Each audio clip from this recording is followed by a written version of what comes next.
Este es el último momento de Gustavo Cerati, un genio que se despidió del mundo no con un adiós, sino con un hasta la próxima, que jamás llegó.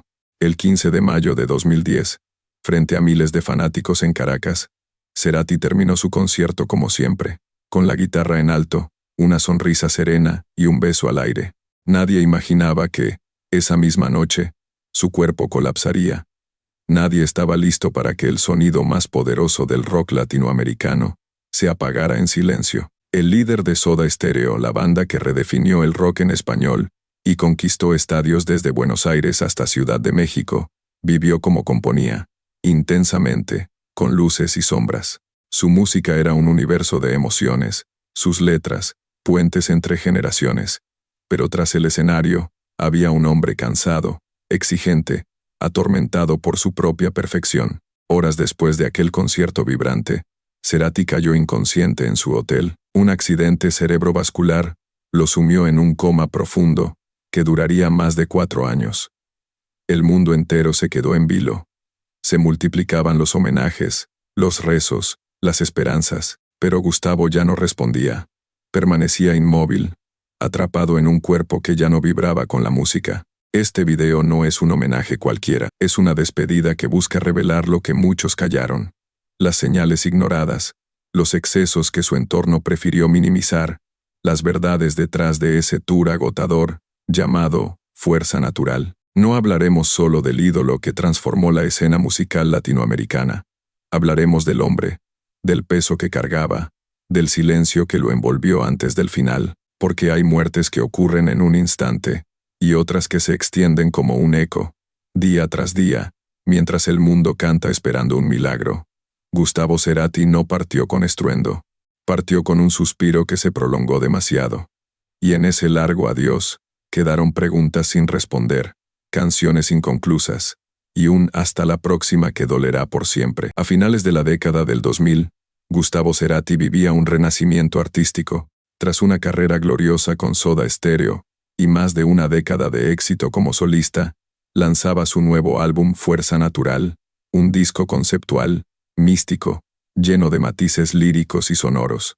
Era una obra que hablaba de viajes, transiciones, renacimientos, como si, sin saberlo, estuviera escribiendo su propio epílogo. La gira promocional del álbum, también llamada Fuerza Natural Tour, lo llevó por varios países de América Latina, pero detrás de la energía que desbordaba en escena, había señales de fatiga, advertencias que pocos se atrevieron a leer. Cerati estaba cansado, físicamente drenado. Su rutina era feroz, ensayos interminables, vuelos continuos, entrevistas, conciertos exigentes, y, como muchos artistas de su calibre, recurría a cigarrillos, energizantes y medicamentos para mantenerse en pie. A nivel cultural, Cerati ya no era solo un músico, era un símbolo generacional. En Argentina, era un mito viviente. En México, un ícono del rock en español. En Colombia, Chile y Perú, un referente indiscutible de toda una época. Su música acompañó a millones en momentos clave de sus vidas. Primeros amores, rupturas, rebeliones juveniles, canciones como Crimen, Adiós o Puente, se convirtieron en himnos personales. Sin embargo, el Cerati de 2010 no era el mismo joven enérgico que sacudía estadios con de música ligera. Era un hombre de 50 años, brillante pero vulnerable, que arrastraba el peso de años de exigencia extrema. Su entorno, managers, músicos, técnicos, lo veía forzar su cuerpo noche tras noche, y aunque algunos notaban ciertos síntomas preocupantes, como dolores de cabeza persistentes o cansancio desmedido, pocos se atrevían a frenar al genio. El 15 de mayo de 2010, Caracas fue testigo de uno de los conciertos más intensos del tour. A pesar de algunas fallas técnicas, Gustavo estuvo entregado, luminoso, casi místico. Cerró el show con una versión extendida del Lago en el cielo. Caminó hacia el frente del escenario, puso su mano sobre el corazón, lanzó un beso al aire y dijo con serenidad: «Hasta la próxima. Chao». Fue una despedida perfecta, pero también fue una trampa del destino. En su camerino, ya se notaban signos de agotamiento. Su voz estaba más baja, sus movimientos más lentos. Horas después, en el hotel, su cuerpo simplemente colapsó. Esa noche marcaría el comienzo de una tragedia que mantendría en vilo a toda Latinoamérica. El coma prolongado de Gustavo Cerati. Lo que parecía solo un susto inicial, se convirtió en un limbo de años, donde el artista ya no podía hablar, pero su música seguía más viva que nunca. El escenario está claro. Un ídolo en la cúspide de su arte. Un tour que parecía triunfal, un cuerpo al límite, y una despedida que quedó flotando en el aire. Pero también hay algo más oscuro, más inquietante. Realmente nadie lo vio venir. Hubo advertencias ignoradas. ¿Era ese hasta la próxima? ¿Una despedida consciente? Lo que ocurrió en Caracas fue más que un cierre de gira. Fue un punto de quiebre, el último resplandor antes del silencio. Y ahora, nosotros vamos a cruzar ese puente que une la gloria con el misterio, para descubrir lo que realmente sucedió, después del último aplauso. Desde los primeros acordes de Trátame Suavemente, allá por 1984, Gustavo Cerati se instaló en el inconsciente colectivo de América Latina. No era simplemente un joven bonito con una guitarra eléctrica, era un creador de atmósferas, un poeta sonoro que logró traducir en música lo que muchos no sabían cómo decir. Su voz, entre grave y etérea, y su presencia en escena, tan segura como misteriosa, capturaron a una generación entera que ansiaba libertad, identidad y emoción. Junto a Zeta Bosio y Charly Alberti, Soda Stereo se convirtió en un fenómeno sin precedentes. En plena explosión del rock en tu idioma, ellos no solo fueron parte del movimiento, fueron su vértice. El disco Signos 1986 marcó un antes y un después. Canciones como Prófugos y Persiana Americana se volvieron símbolos de rebeldía elegante, de sofisticación juvenil. El trío llenaba estadios como pocos, pero detrás del glamour comenzaban a gestarse las tensiones. Cerati era perfeccionista, exigente hasta la obsesión. Cuidaba cada detalle, el sonido, las luces, la disposición en escena, incluso la estética de los videoclips. Quería que todo fuera arte. Y cuando el resto del mundo descansaba, él seguía experimentando. Esa misma pulsión creativa que lo llevó al éxito también lo empujó a los extremos. La gira Dynamo 1992, con un sonido más experimental y menos comercial, fue un punto de inflexión. Muchos fans no comprendieron el giro, pero Gustavo no componía para agradar, sino para evolucionar. Y tras la disolución de Soda Stereo, en 1997, una separación envuelta en rumores de egos, saturación y diferencias personales, Cerati se embarcó en una nueva etapa, la del artista total. Su carrera solista fue tan brillante como ecléctica. Bocanada 1999 sorprendió a todos. Trip hop, guitarras líquidas, atmósferas densas. Le siguió Siempre es hoy, 2002, una exploración de sonidos electrónicos, y luego, Ahí vamos, 2006, donde volvió al rock crudo y directo con hits como Crimen y La Excepción. Fue ahí donde muchos dijeron, Cerati volvió. Pero él nunca se había ido. Mientras su música maduraba, su vida personal oscilaba entre el hermetismo y el mito. Su relación con Cecilia Amenábar, madre de sus 2 hijos, fue intensa pero discreta. Luego vinieron otras parejas, rumores, vínculos con modelos, artistas, celebridades, pero nunca escándalos abiertos. Cerati protegía su intimidad con celo. Parecía siempre tener un pie en este mundo y otro en uno paralelo. En 2009 lanzó Fuerza Natural, su disco más espiritual, casi profético. Las letras hablaban de vuelos, despedidas, conexiones con lo etéreo. En entrevistas decía estar en un momento de reconexión consigo mismo. Algunos amigos notaban cambios, más introspección, menos fiesta, pero sobre el escenario seguía brillando con una energía sobrenatural. Y así llegó el tour. Fuerza Natural Tour fue una celebración monumental de su carrera. En cada país, los fans lo recibían como a un profeta. Tocaba sin parar, a veces con fiebre, otras con dolores musculares, pero nunca suspendía. Su cuerpo comenzaba a resentirse, pero su alma parecía aferrarse al arte con una urgencia inusitada. El 15 de mayo de 2010, Caracas vibró.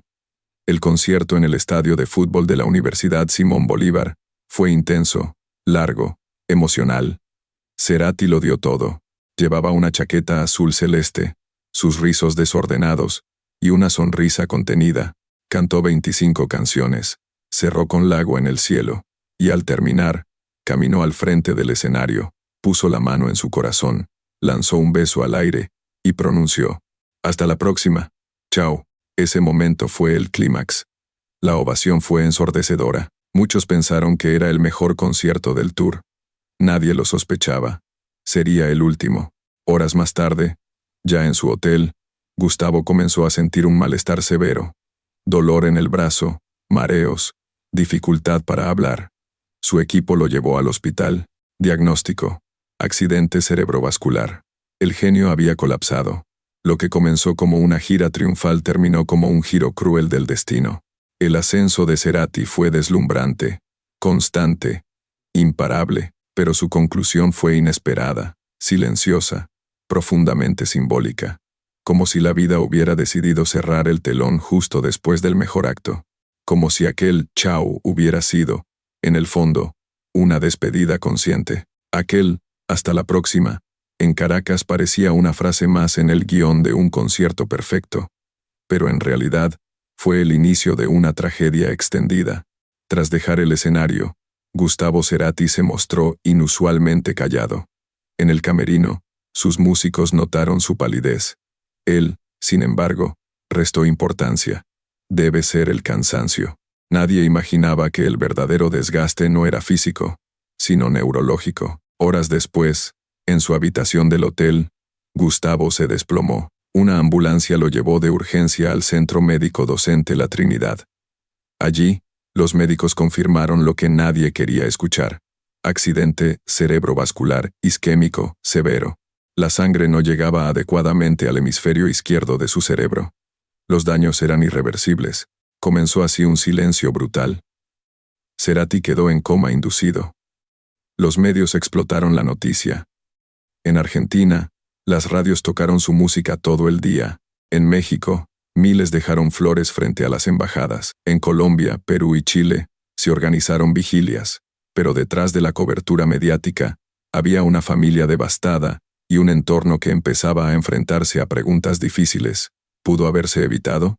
Durante los días previos al derrame, varios miembros del equipo habían notado señales: dolores de cabeza persistentes, lentitud al hablar, fatiga inusual, incluso una dificultad para mover el brazo derecho durante el concierto en Caracas. Pero como muchas veces ocurre en la industria, se optó por seguir. Cerati era el alma del show. Detener la gira no era opción. Zeta Bosio, su eterno compañero de Soda Stereo, escribió tiempo después: «A veces no queremos ver lo que está frente a nosotros». Gustavo era brillante, pero también frágil. Le exigíamos como si fuera inmortal. La verdad es que el cuerpo de Cerati ya no resistía. El estrés acumulado, el tabaquismo crónico, el ritmo agotador de las giras, y quizás una predisposición genética, conformaron una tormenta perfecta. Sin embargo, en público, el relato era otro. Está descansando. Va a salir de esta. Gustavo es fuerte. La esperanza se convirtió en el nuevo escenario. Durante los primeros meses del coma, su madre, Lillian Clark, fue la portavoz de la fe. Visitaba a Gustavo todos los días. Le hablaba, le ponía música, le leía cartas de fans. «Va a despertar», decía con una convicción conmovedora. Su familia evitó difundir imágenes. No querían que el mundo recordara a Gustavo postrado. Preferían que viviera en la memoria como lo que siempre fue, un ser luminoso. Pero el tiempo pasó. Los partes médicos dejaron de ser optimistas. Las terapias neurológicas no mostraban avances significativos. Cerati no abría los ojos, no movía sus extremidades, no respondía a estímulos.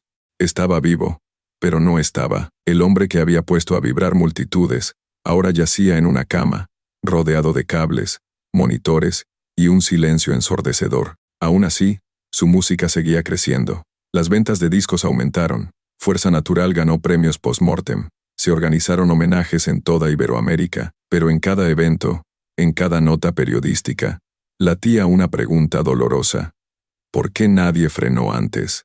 ¿Por qué nadie le dijo que pare? Muchos apuntaron a la cultura del artista invencible. Esa idea tóxica de que los genios no descansan, no enferman, no se quiebran. Otros culparon a su equipo, a la industria, a la presión de los contratos. Pero en el fondo, todos sabían que Gustavo también lo eligió, que en su afán por dejar una obra perfecta, ignoró su cuerpo, su salud, su vulnerabilidad. Y entonces, el 4 de septiembre de 2014, después de 4 años y 4 meses de coma, el corazón de Cerati dijo basta. Tenía 55 años. El comunicado fue breve. Falleció sin sufrir, acompañado por su familia y amigos. Pero para millones, el golpe fue devastador. Las redes colapsaron. Las radios se silenciaron por un minuto. Las calles de Buenos Aires se llenaron de velas. Una frase se repetía en todos lados. Gracias totales. Palabras que él mismo pronunció en la despedida de Soda Stereo, y que ahora volvían como eco de una generación entera. Pero en medio del homenaje, quedó flotando otra verdad. Gustavo no murió de un día para otro. Murió lentamente, mientras el mundo miraba hacia otro lado.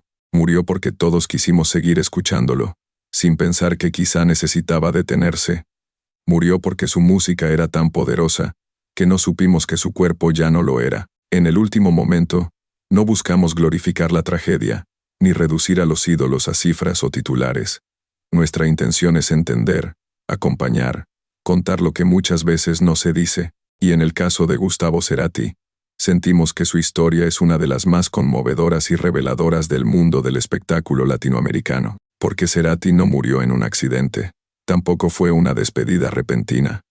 Lo suyo fue una partida pausada, casi poética, pero también profundamente injusta. 4 años y 4 meses en coma no son solo un dato clínico, son una metáfora dolorosa del precio que muchos artistas pagan por su arte, de cómo la entrega absoluta puede convertirse en renuncia total. Gustavo nos dio todo, no solo canciones memorables, sino una estética, una forma de mirar el mundo, de vivir el amor, de cuestionar el tiempo. Cada álbum suyo fue una etapa, cada gira, un capítulo de algo más grande que una simple carrera. Y por eso, su caída nos duele tanto, porque no fue solo él quien colapsó. Fue también la ilusión de que los genios son invulnerables. Desde este canal, queremos preguntarnos y preguntarles a ustedes: ¿es justo seguir exigiendo hasta el límite? ¿Es normal ignorar las señales de agotamiento por un show más? ¿Una ovación más? ¿Hasta qué punto el aplauso puede cegar, incluso a quien lo recibe? No culpamos a su entorno, tampoco a su equipo. Sabemos que a veces es el propio artista quien no quiere parar, pero sí creemos que el silencio que rodeó su deterioro físico fue tan fuerte como los gritos de su guitarra. Y eso, quizás, es lo más doloroso. También queremos destacar la dignidad con la que su familia manejó la situación, especialmente su madre, Lilian, que jamás permitió que su hijo fuera retratado como un enfermo. Siempre lo mostró como un ser vivo, amado, presente. Ese amor, ese respeto, es el que hoy queremos imitar. Gustavo Cerati no es solo un capítulo de la historia del rock en español. Es un espejo donde todos podemos mirarnos, porque su vida y su final nos obliga a hablar del cuidado, del cuerpo, del alma, de lo que hay detrás del telón. Y tú, que estás viendo este video, ¿qué piensas realmente de todo esto? ¿Lo recordabas como una leyenda viva, o como alguien que merecía haber descansado mucho antes? Te leemos con respeto y con memoria. A veces, el destino escribe su mejor canción en el silencio. Y Gustavo Cerati fue ese silencio lleno de ecos, de promesas suspendidas, de melodías que aún vibran aunque ya no haya escenario. Nadie olvidará su voz, tan suave como un susurro eléctrico. Nadie podrá borrar esa imagen en Caracas, él con la mano sobre el corazón diciendo, hasta la próxima, sin saber, o tal vez, sí que estaba cerrando el último acto de su propia obra. Nos queda su legado, una discografía que no envejece, letras que siguen iluminando madrugadas, conciertos que se repiten en video como rituales eternos. Nos queda su forma de estar ausente, tan presente como la sombra de una estrella que ya no vemos, pero que aún nos guía. Cerati no fue solo un músico, fue un puente entre el arte y el alma, un alquimista del sonido, un arquitecto del deseo, un poeta disfrazado de rockero, y su final, por más doloroso que haya sido, fue coherente con su vida, profundo, inesperado, lleno de simbolismo. Hay quienes mueren en un instante. Gustavo eligió partir lentamente, como si supiera que el mundo necesitaba tiempo para asimilar su ausencia, como si incluso en la muerte respetara el ritmo de la belleza. Muchos aún esperan una señal, un demo inédito, un archivo oculto, un acorde que revele que todo fue un sueño, pero tal vez el mayor regalo que nos dejó fue ese espacio vacío que ahora todos queremos llenar con amor, con música, con memoria, porque hay historias que nunca se han contado, pero ahora las conoces, y tal vez, la próxima vez que escuches Adiós, no lo tomes como una canción de ruptura, sino como una carta escrita desde el otro lado, una despedida cantada con la voz de alguien que supo que iba a quedarse para siempre, incluso después del silencio. Gustavo Cerati partió, sí, pero dejó una estela tan intensa, que seguir su camino no duele, emociona, y en ese eco que todavía resuena, todos en algún rincón del alma volvemos a decirle, gracias totales,